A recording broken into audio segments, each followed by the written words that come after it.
Ok. Bon. La porte elle est ouverte. Il y a vraiment quelqu'un qui aurait pu rentrer et me kidnapper. Et d'un côté, j'ai tellement pas envie et peur de faire cette vidéo que je crois que je serais partie avec lui tranquille. J'aurais dit oh, vas-y, ok, vas-y, j'arrive. Kidnappe-moi, emmène-moi loin de ces explications que je m'apprête à faire. Cette année, comme vous avez pu le voir, il y a eu 7 vidéos sur ma chaîne YouTube depuis les derniers vlogs d'août. Chose qui est très inhabituelle. Vous savez que cette vidéo, c'est ce qu'on fait, je sais pas, en 2 mois d'habitude, en 2-3 mois max. Ça me gênait fortement de revenir sur YouTube comme si de rien n'était, faire des petits vlogs en mode hi, on est de retour. Comme si j'étais partie pendant 1 an en vacances et que j'en avais strictement rien à foutre de cette chaîne. Alors que ce n'est pas du tout le cas et c'est pas du tout ce qui s'est passé dans ma tête et dans ma façon de créer du contenu. C'est là où ça devient un peu plus triste et chiant à en parler parce que c'est tellement à l'encontre de ce que je fais habituellement. On est sur l'opposé d'un contenu en mode plus égale plus. Là c'est un message qui est vraiment genre moins égale moins. C'est pas moins également, c'est pas vrai. C'est quoi alors? On parlait de ces problèmes, c'est littéralement ce que je fais à un psy, donc ça veut dire que c'est le plus possible. Pourquoi t'es plus mature que nous, putain? Nail, 18 ans, nous parle vraiment avec toute la sagesse du monde. Solène, 24 piges, mange des raviolis. Elles sont bonnes tes raviolis, Solène? J'ai pas encore goûté, j'étais trop dans ton discours. C'est ça. Il me fallait un soutien émotionnel pour faire cette vidéo parce que je trouve que c'est très difficile de mettre des mots sur ses émotions. Des fois dans ta tête c'est très clair. Dès le moment où tu dois parler, il y a un nœud qui se crée dans la gorge et tu n'arrives pas du tout à l'exprimer. On va t'aider à exprimer ce que tu ressens. Ok. Je pense qu'il faut imaginer la chose comme un jeu vidéo où t'as ton personnage qui a toutes ses vies, qui arrive, il est bienveillant, bien gringalant, sa petite pioche à la main, il est prêt à aller faire ce qu'il aime ou aller attraper des Pokémon. Donc moi je suis dans ce mood quand j'ai commencé YouTube, à donf, très heureuse et j'avais mes vies mais jusqu'au maximum. On donne tout, tout est très honnête, on a vécu ensemble des hauts, des bas, étudiante et puis après on a grandi, il y a eu le post-bac, j'ai eu mon diplôme, j'ai commencé à faire de YouTube mon vrai métier à temps plein. Tout ça a été vécu vraiment sous les yeux d'internet parce que de mon côté j'étais hyper à l'aise pour partager tout ça et que ça me faisait vraiment très plaisir de le faire et c'était un bonheur, il y avait vraiment très peu de réflexion. Je fais ça pendant plusieurs années, on me surcote je trouve parce que je fais juste du vlog, je fais des vidéos légères, divertissantes et rigolotes mais on n'est pas sur des sujets de société profonde. Je sais pas, on n'est pas médecin, on n'a pas trouvé de vaccin, on est juste une bande de potes et on montre ce qu'on fait. Mais on le fait avec le cœur de ouf. Et ça c'est depuis le début, c'était vraiment une sorte de lumière en moi, c'était mon truc à moi. Je pense qu'on a tous notre lumière en soi. Peut-être que vous ça va être le karaté, ça va être... Pourquoi il n'y a que le karaté qui me vient? La peinture, la danse, la couture, les maths. Mon rêve d'avoir une lumière de maths. Moi j'ai une ombre de maths. Mon truc à moi c'est tout simplement de vivre des choses, de les filmer, de les monter, de les raconter et de les poster et de les partager surtout. C'est quelque chose que j'adore faire. Ça se passe merveilleusement bien pour des raisons qui sont encore un peu de l'ordre de la chance, de l'univers, de la lumière et peut-être aussi d'une once de taf. Ça fonctionne. J'ai de plus en plus d'abonnés puisque c'est comme ça qu'on peut entre guillemets valoriser une chaîne YouTube. J'ai moi de mon côté de plus en plus d'idées, j'ai de plus en plus envie de faire des choses, de lancer un livre, de lancer des collections. C'est vraiment de toucher à tout en qu'on raconte des jolies histoires et qu'on le fait avec le cœur. Une fois qu'on t'a lancé et que toi tu continues ta petite course, on vient un peu te mettre de plus en plus de bâtons dans les roues et on va essayer un peu de couper ton élan. Je pense sincèrement que les personnes qui nous ont attaqués par la suite sont des personnes qui n'étaient pas abonnées à ma chaîne YouTube, tout simplement. Ou alors qu'il y en a peut-être qui ont moins kiffé l'évolution, et ce que j'entends complètement, ce que je comprends tout à fait, parce que évidemment que je ne suis plus la même personne que quand j'étais étudiante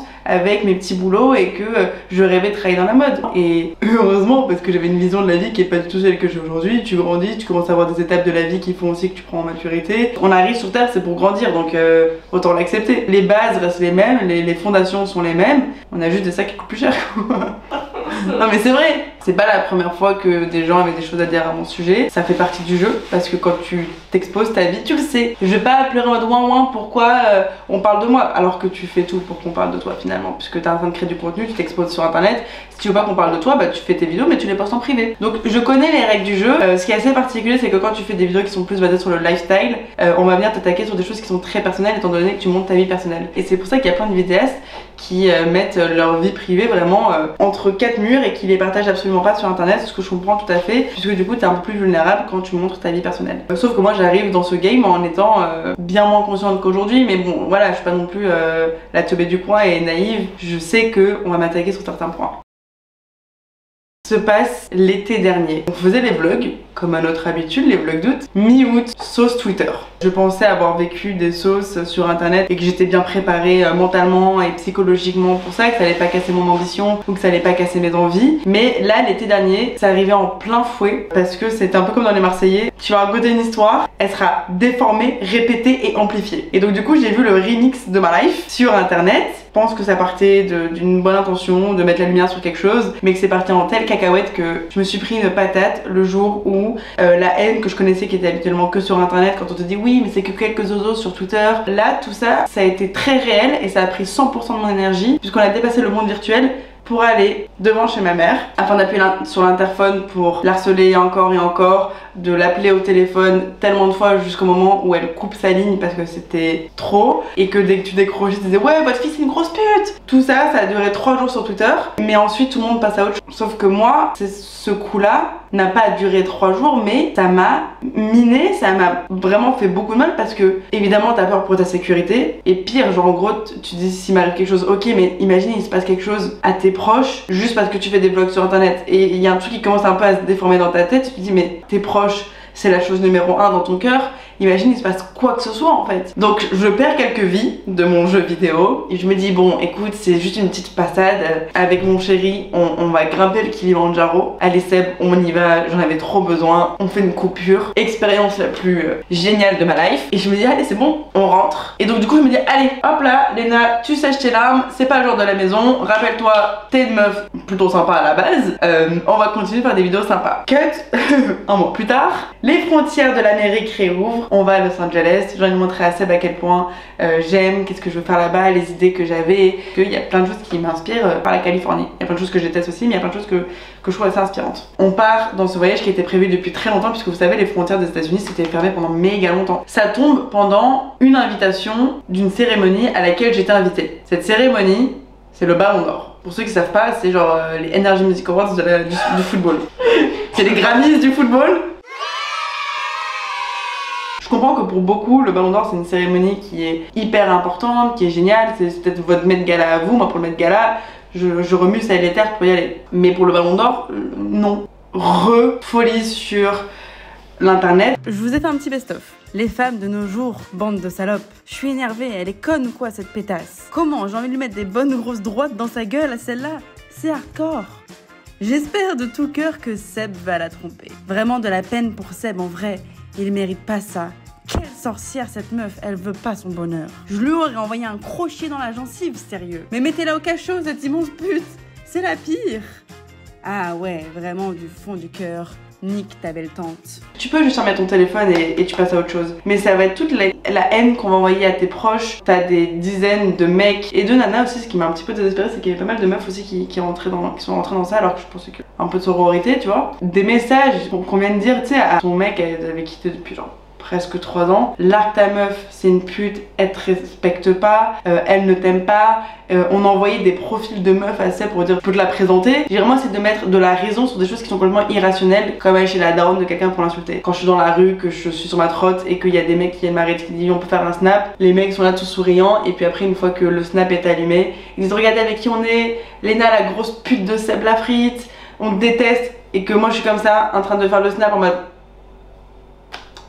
t'es lundi matin, ta semaine elle commence sur ça et qu'après tu dois réussir à embrayer pour proposer un contenu qui moi à la base a un caractère hyper positif et divertissant.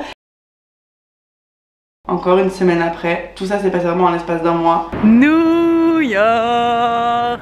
Depuis quelques temps, je me sens très mal dans ma peau. Physiquement, je peux plus voir ma gueule. C'est un peu la honte de le dire, tu vois, mais je me trouve très chum. Je me trouve très chum et ça me plombe mon moral. Alors je sais que c'est hyper futile, tu vois, et que finalement c'est pas si important que ça. Et j'ai la chanson de Selena Gomez dans la tête, Who Says You're Not Perfect. Mais c'est un sentiment qui est venu avec le temps, qui a commencé à grandir et à prendre beaucoup de place dans ma tête, alors que j'ai jamais été trop basée sur mon physique. Je m'en bats toujours un peu les steaks de mon apparence. Je me sens tellement mal dans ma peau extérieure qu'à l'intérieur ça me fait chier et ça me bloque sur certains aspects. Et il y a un point majoritaire par rapport à tout ça, c'est que mes cheveux ont cassé. À force de faire des shootings et des tournages et d'accepter qu'on me les lisse au contenu de la chaleur, mes cheveux ont cassé. Donc voilà, je vais les couper. Il a fallu une photo, une deuxième photo et un petit emoji ciseau pour avoir un nouvel arc Twitter sur WAM qui était qu'est-ce qu'elle est moche finalement. Quand tu vas ramener mes proches dans ça, je le vomis de haine quoi, genre je suis en mode mais tout ça, toute cette énergie. Typiquement, on a retrouvé le téléphone de ma grand-mère qui habite en Algérie pour l'appeler et lui dire que sa petite fille était une grosse salope. Sur le paillasson de ma mère, jeter des œufs. C'était plus profond que ça parce que c'est pas juste tiens cet arc Twitter ou tiens cette sauce pendant 72 heures. T'encaisses et à un moment j'avais plus de place pour encaisser, genre j'ai juste tout rejeté et c'est là où c'est parti en couille pour moi et que c'était impossible de faire quoi que ce soit. Genre j'ai peur pour vous, j'ai peur pour ma famille. Tu vois quand on est venu chez ma mère, enfin, comment j'avance, tu vois, comment il y a plein de choses, je peux plus les partager parce que j'ai peur que je me fasse tuer dans la rue ou j'ai peur que, au pire, qu'il vous arrive quelque chose à vous, à mon frère et tout, t'imagines, tu vois. Oui, je sais. Je me sens seule de ouf. Plus je suis suivie, plus je me sens seule. Je sais. Et je sais pas comment ils font les autres. J'ai passé des journées entières à rester au lit, même pas la force de prendre une douche ou alors juste je me pointais sur les choses qu'il fallait que je fasse parce que contractuellement j'étais obligée de les faire. J'ai raté beaucoup de taf. En n'ayant plus confiance en moi, ça fait que j'avais plus confiance en mes idées. Dès que je disais quelque chose, dès qu'il y avait une phrase qui sortait de ma bouche, je me disais comment ils vont l'interpréter, comment ils vont en faire un nouveau sujet, comment on va me tailler, qu'est-ce qu'ils vont répondre à ça, comment je peux être la plus politiquement correcte. T'as peur qu'on aille sonner encore une fois chez ta mère, t'as peur qu'on aille s'attaquer à tes proches et t'as peur qu'on vienne te tuer dans la rue. Cette vidéo, quand je vais l'expliquer, je sais qu'au montage je vais me détester parce que je suis en train de me plaindre d'un truc que très peu peuvent comprendre finalement. J'ai l'impression d'être déconnectée parfois, tu vois, genre moi ça m'a disproportionné vraiment ma façon de voir les choses et ma façon de voir internet. Je pense qu'il y a une grosse erreur de ma part, c'est que je peux pas contrôler la haine qu'il va avoir sur WAM, je peux pas contrôler que mes idées plaisent ou que mes idées plaisent pas, je peux pas contrôler que mon physique vous plaise ou pas, franchement je peux pas contrôler mon physique, c'est Dame Nature. Si t'es pas contente, tu peux appeler Dame Nature, pas sûr qu'elle te réponde, mais je peux contrôler l'impact que ça va avoir sur moi et ça a été tellement vite d'un coup et ça a été tellement irrationnel et disproportionné que j'ai rien géré et ça a peiné tout le monde en fait autour de moi et je déteste le fait que ça m'ait autant impacté au point où j'ai arrêté de faire la chose que j'aimais le plus et que c'est autant touché tous mes proches. Après le mois de janvier, c'est devenu une sorte de détox. Il a suffi d'un truc pour que le cumul de tout me fasse couler et que je me noie. Et ça fait depuis le mois de janvier qu'on essaye un petit peu d'enlever toute la flotte qui est autour pour pouvoir repartir de plus belle parce que ça me tuerait vraiment de ne plus réussir à faire ça. Et moi j'ai vu tous mes youtubeurs préférés, tous les youtubeurs que je regardais, les youtubeurs de lifestyle, bah ils sont plus présents sur la plateforme et je pense qu'il y a beaucoup de choses qui ont joué et il y a un moment où il faut faire un choix. Et c'est pour ça qu'ils m'ont tous conseillé de partir 3 mois à Los Angeles.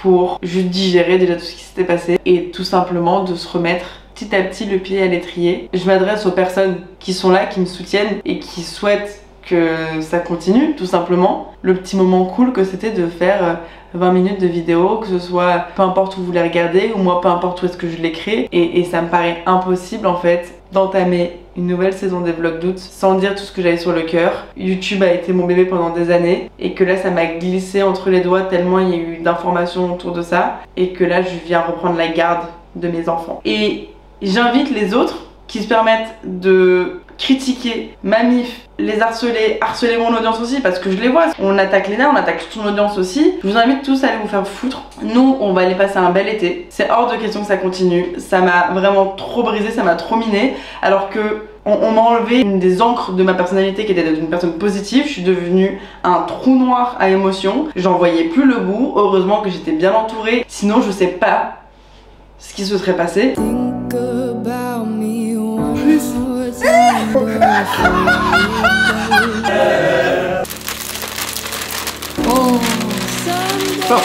C'est trop bien. C'est une signature de lui.